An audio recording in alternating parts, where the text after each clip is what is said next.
Alright, we're looking at the January 2026 Algebra 1 Regents today. We're just going to go through each problem and see what's the best way to do each one. Let's start off with number 1. A parabola is graphed on the set of axes below. What are the equation of the axis of symmetry and the coordinates of the vertex of this parabola? So we know we're looking for two things. We're looking for the vertex and we're looking for the axis of symmetry.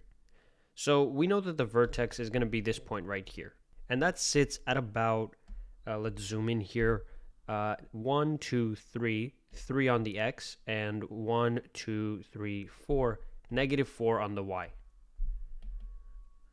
So we know that this is at 3, negative 4. That's our vertex. Right off the bat, we see that we could cross out choices 3 and 4 because that gives us the wrong vertex. Now we're looking for the axis of symmetry. So for that, what we want to do is we want to see at what point is this graph perfectly symmetrical. So happens to line up that it's right at our vertex right here. After this point, our graph is perfectly symmetrical. So we know that the axis of symmetry is going to be at x equals 3. And why is it x equals 3 and not y equals 3? X equals 3 means that for every y value that we have, a y value of 1, 2, 3, 4, our x value is always 3. So that puts a perfect straight line down at x equals 3. Hopefully that made sense. So that means it doesn't matter what our y value is, x is always going to equal to 3, so it's choice 1. Alright, number 2. The product of radical 25 and radical 2, or the square root of 25 and the square root of 2, will result in, well, let's see. We know that we can simplify the square root of 25 down to 5, and we have to multiply that by the square root of 2. Well, we know that the square root of 2 is rational by itself. And multiplying an irrational number by a non-zero rational number, like 5, keeps it irrational. So the answer is 1. Number 3 says, when f of x is equal to the absolute value of 4x plus 2, and g of x is equal to 3x plus 5, and they're graphed on the same set of axes, for which value of f of x is equal to g of x? Now, you could do this algebraically, or you can plug them both into your calculator in y equals and see at what point do these two functions intersect. You could look at the graph visually and get a rough idea of where they intersect, or you can go into the table and see for which value of x are our y values the same. In this case, it's going to be 3, at x equals 3. And if you really wanted to, you could double check this.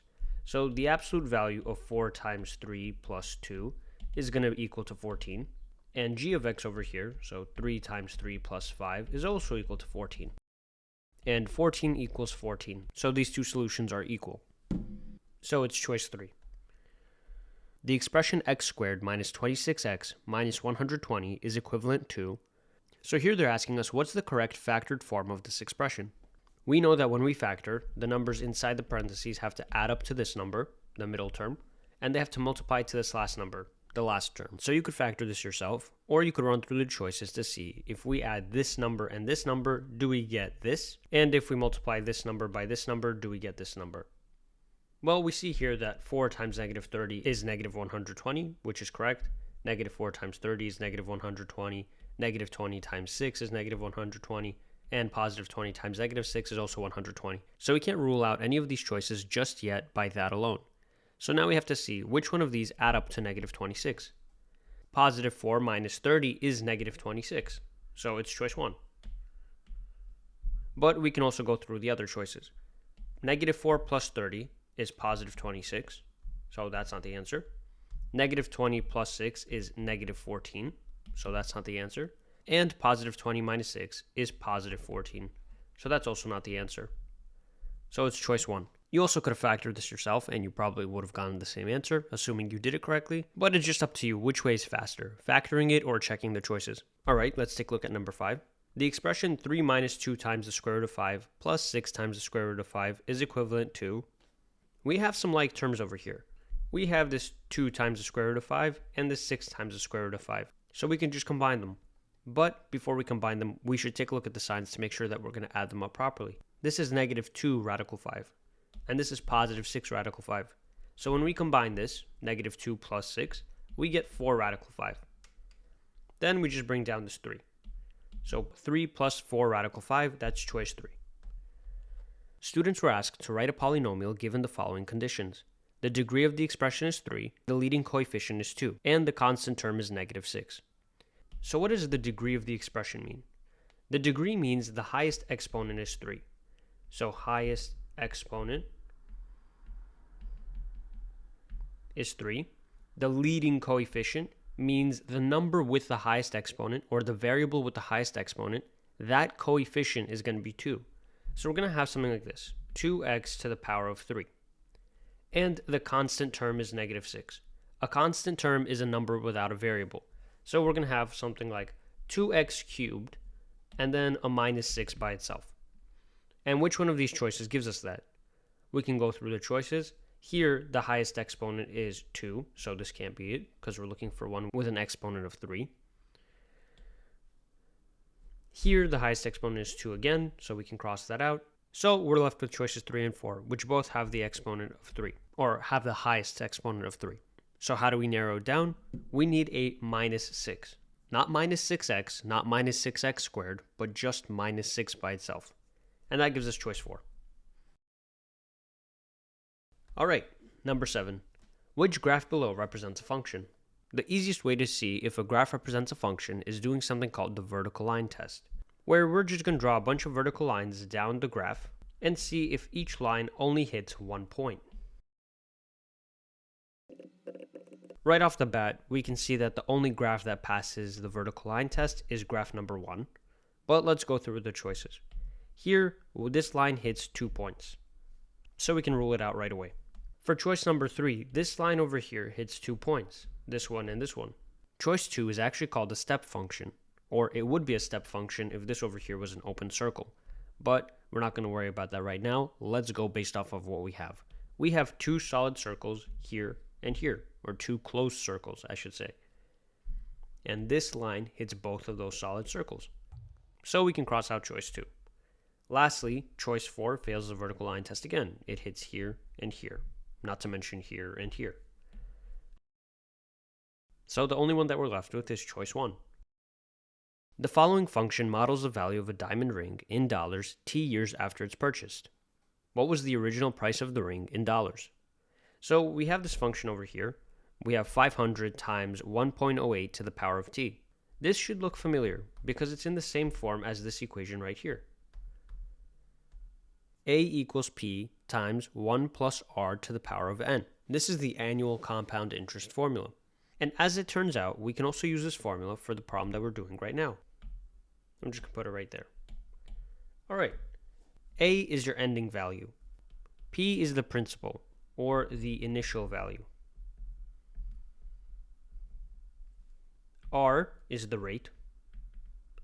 And N is the number of years.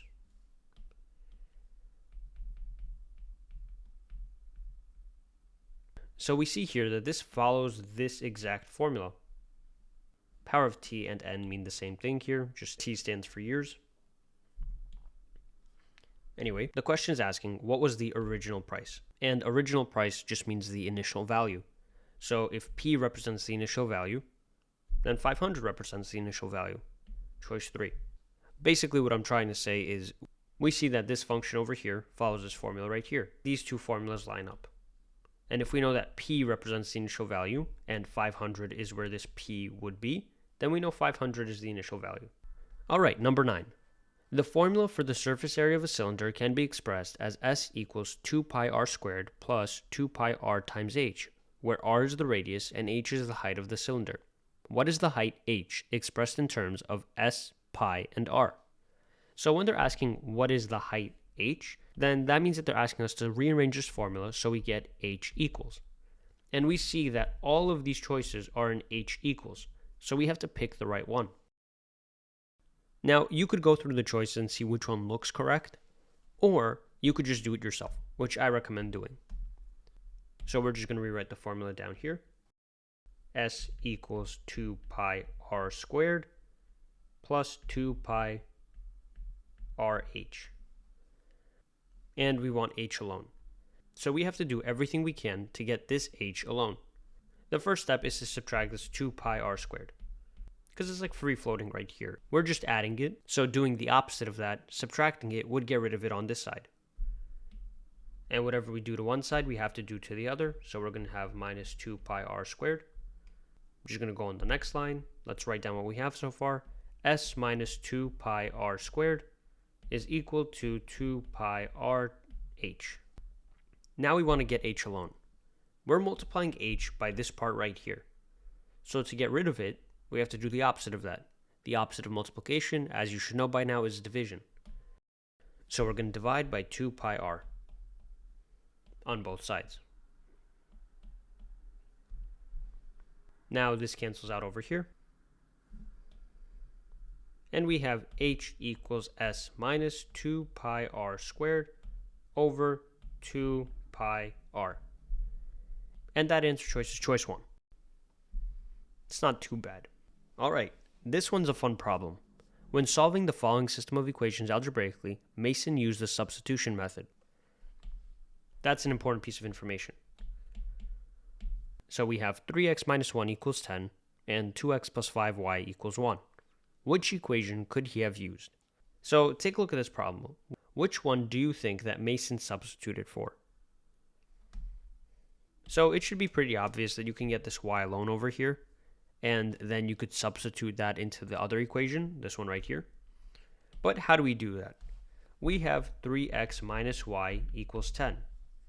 Now, because this is a negative y over here, you could bring it over and do plus y on both sides. Now we have 3x equals 10 plus y. And now we get rid of this 10 by doing minus 10 on both sides. We get y equals 3x minus 10.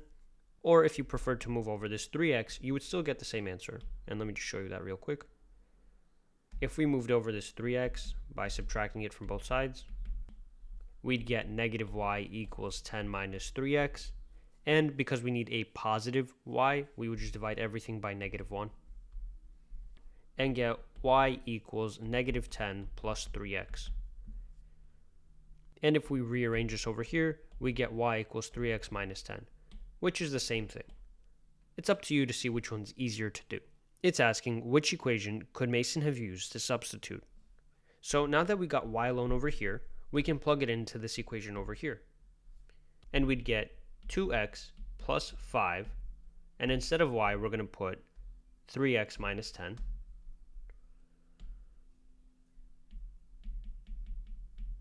Is equal to 1. So we're looking for something like this.